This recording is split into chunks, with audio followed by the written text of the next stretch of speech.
اعوذ باللہ من الشیطان الرجیم بسم اللہ الرحمن الرحیم من قتل نفسا فکأنما قتل الناس جمیعا صدق اللہ مولانا العظیم۔ آج پاکستان کے شہر پتوکی میں ایک بڑا دردناک واقعہ رونما ہوا ہے۔ ایک غریب محنت کش پاپڑ بیچنے والا ایک شادی ہال میں، جہاں لوگ شادی کا فنکشن اٹینڈ کرنے کے لیے آئے ہوئے تھے،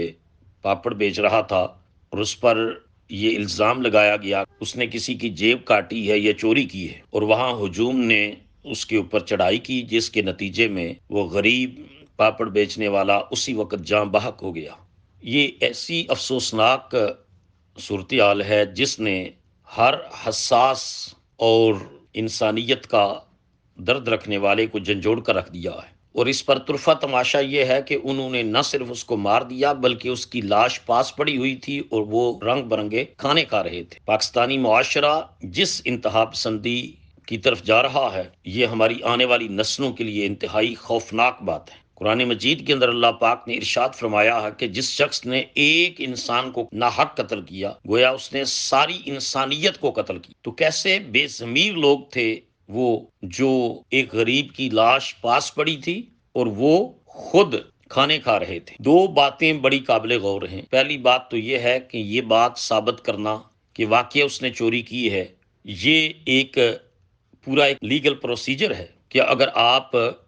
کے پاس کوئی واضح ثبوت ہے، ڈاکومنٹری ایویڈنس ہے، ویڈیو کیمرے سے دیکھا ہے، تو اس کو عدالت میں لے جائیں۔ اور یعنی پہلی بات تو یہ ہے کہ یہ ہجوم دیکھتا نہیں ہے کہ واقعہ کیا ہے، اس کا پس منظر کیا ہے، بس اس کے اوپر جو ہے وہ ایک دم اٹیک کر دیا۔ اگر یہ ثابت بھی ہو جائے کہ اس نے چوری کی ہے تو اس کو سزا دینا یہ ریاست کی ذمہ داری ہے، یہ کسی انڈیویجول یا کسی گروپ کی ذمہ داری نہیں ہے۔ بدقسمتی ہے پاکستانی معاشرے کے اندر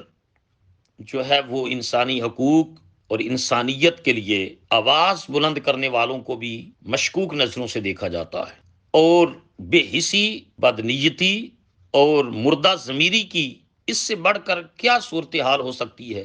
کہ انسان کے پاس انسان کی لاش پڑی ہو اور وہ وہاں بیٹھ کر آرام اور سکون سے کھانے کھا رہا ہو۔ اسلام کی تاریخ تو یہ بتاتی ہے کہ سیدنا فاروق اعظم رضی اللہ تعالی عنہ نے قحط کے دنوں میں، جب انسان اپنا پیٹ پالنے کے لیے انتہائی مشکل پیریڈ سے گزر رہے تھے، تو حضرت عمر رضی اللہ تعالیٰ نے حد کی جو پنشمنٹ ہے، چوری جو انسان کرتا ہے، قرآن کہتا ہے اس کے ہاتھ کاٹ دو، تو حضرت عمر نے حد پنشمنٹ کو امپلیمنٹ نہیں کیا بلکہ وقتی طور کے اوپر اس کو سسپینڈ کر دیا، کیونکہ امام سرخسی نے المبسوط کے اندر حضور کا ارشاد مبارک بھی نقل کیا ہے، اور یقیناً حضرت عمر رضی اللہ تعالیٰ نے حضور کی ارشاد پاک کی روشنی میں ہی یہ گنجائش نکالی ہوگی کہ ایک فکسڈ پنشمنٹ، پریسکرائبڈ پنشمنٹ، جس کو قرآن مجید نے بیان کیا ہے کہ چور کے ہاتھ کاٹ دیے جائیں، جو انسان غربت کی چکی میں پس رہا ہے، حضرت عمر رضی اللہ تعالیٰ نے اس شخص پر اس سزا کا اطلاق نہیں کیا۔ اور یہ اسلامی تاریخ گواہ ہے کہ شام اور حجاز کے علاقوں میں چند لوگوں نے اب غربت کے ہاتھوں قحط کی وجہ سے کر کے خوراک چرائی، اور حضرت عمر رضی اللہ تعالیٰ نے سختی کے ساتھ منع کر دیا کہ ان کے ہاتھ نہیں کاٹے جائیں گے، ان کو سزا سے ایگزمپٹ قرار دیا جائے گا، مستثنا رکھا جائے گا۔ ایک طرف ہم ریاست مدینہ کی بات کرتے ہیں کہ پاکستان کو ریاست مدینہ بنا رہے، اور دوسری طرف ظلم، بربریت، تشدد، سفاکیت اور کی یہ کیفیت ہے کہ ایک غریب جو سارا دن پاپڑ بیچ کر نہ جانے 200 300 500 روپے بناتا ہوگا، اس کو بے دردی کے ساتھ قتل کر دیا ہے۔ What a shame full act this از، کتنا یہ شرمناک فعل ہے جو پوری قوم کے اجتماعی ضمیر کے اوپر بہت بڑا تماچا ہے۔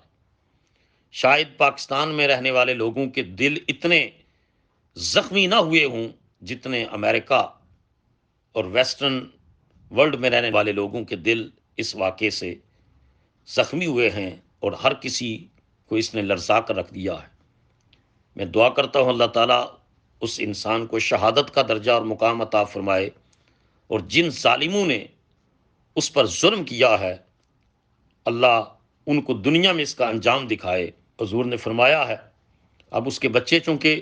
مظلوم کی اولاد ہیں، تو حضور نے فرمایا کہ مظلوم کی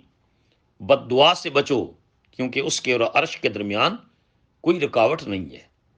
اللہ کی بارگاہ میں سب سے زیادہ جو دعائیں قبول ہوتی ہیں ان میں مظلوم کی بد دعا بھی ہے کہ وہ بہت جلد قبول ہوتی ہے۔ اللہ پاک بحیثیت مسلمان اور بحیثیت پاکستانی ہمیں انسانی حقوق اور انسانی عظمت اور انسانی احترام اور احترام آدمیت یہ کرنے کی توفیق عطا فرمائے۔ السلام علیکم ورحمۃ اللہ وبرکاتہ۔